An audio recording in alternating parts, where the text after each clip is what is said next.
जी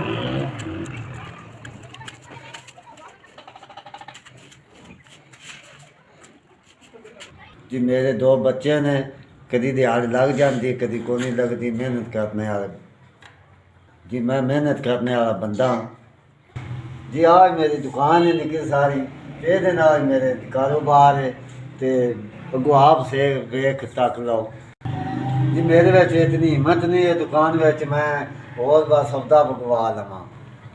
मैं जी second puncture ला के अपने घर का अपना सीगा चलाया जी। मेरी निकी सारी दुकान है, तो ये मैं रोजी कमा के अपना कमाना, अपने बच्चों का पेट पे पालना जी।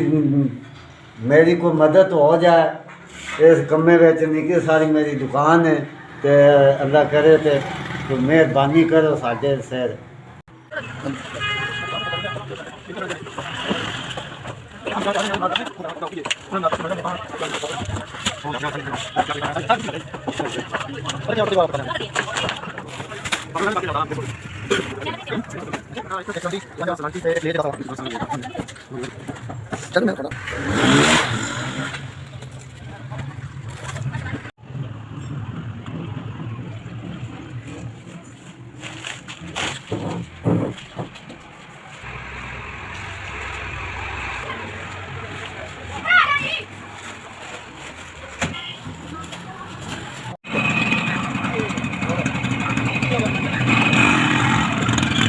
सौदा मैं लिया दिता, अल्लाह उन्हें रंग लाए, अल्लाह पाक उन चोखे तो चोखा देवे। अल्लाह उस मेरे भरा दी खैर सौदा मैं लिया दिता।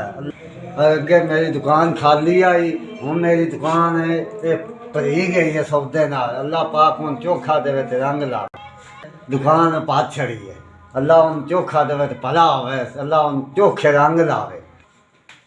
भरावा तेरी बहुत बहुत मेहरबानी, बहुत बहुत चोखी मेहरबानी जिस मेरी दुकान पात छड़ी है सौदे नाल।